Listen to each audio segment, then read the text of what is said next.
اور میرے نزدیک پاکستان کی ساری داستان اس قائد کے عزم اور یقین کی داستان ہے، اور مجھے یہ سعادت حاصل ہے کہ یہ داستان میری صرف شنیدہ نہیں ہے، دیدہ ہے۔ میں نے عرض کیا کہ مجھے یہ سعادت حاصل تھی کہ میں نے 10 سال تک قائد اعظم کے پرچم کے تلے تحریک پاکستان کے سلسلے میں ایک گوشے میں بیٹھے ہوئے کام کیا۔ میں کچھ طبعاً منکسر المزاج واقع ہوا ہوں، جب کہیں میں کی بات آتی ہے تو بڑی جھجک پیدا ہوتی ہے۔ ایک راز تھا جسے پچھلے دنوں مولانا کوثر نیازی نے افشا کر دیا تو مجھے بھی زبان پر لانا پڑا۔ انہوں نے کسی زمانے میں پارلیمنٹ میں تقریر کرتے ہوئے کہا تھا، اور اسے پچھلے دنوں انہوں نے جنگ اخبار میں تحریر میں بھی وہ لے آئے کہ قائد اعظم قاعدے اور قانون کے بڑے سخت پابند ہوا کرتے تھے۔ ملاقات ان سے اپائنٹمنٹ کے ذریعے ہوتی تھی، اور بعض اوقات کافی عرصہ لگ جاتا تھا اپائنٹمنٹ حاصل کرنے میں۔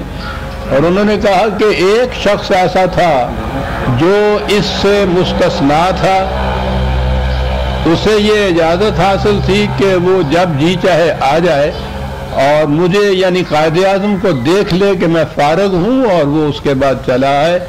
اور اس کے بعد اس پہ پابندی وقت کی بھی نہیں ہوا کرتی تھی۔ یہ واقعی قائد اعظم کی زندگی سے جو احباب واقف ہیں، یہ بہت بڑی رعایت تھی، بہت بڑی سعادت تھی۔ اور انہوں نے لکھا کہ یہ شخص تھا غلام احمد پرویز۔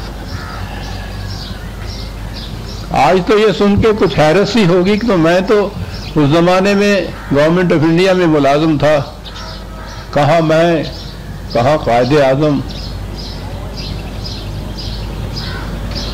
تو یہ کیا چیز تھی جس کی وجہ سے اتنی بڑی رعایت انہوں نے دے رکھی تھی، اتنی بڑی اجازت دے رکھی تھی؟ ہماری معلومی یہ ہے کہ قائد اعظم کی کوئی مستند سوانح عمری ابھی تک نہیں لکھی گئی، نہ تاریخ پاکستان کی داستان۔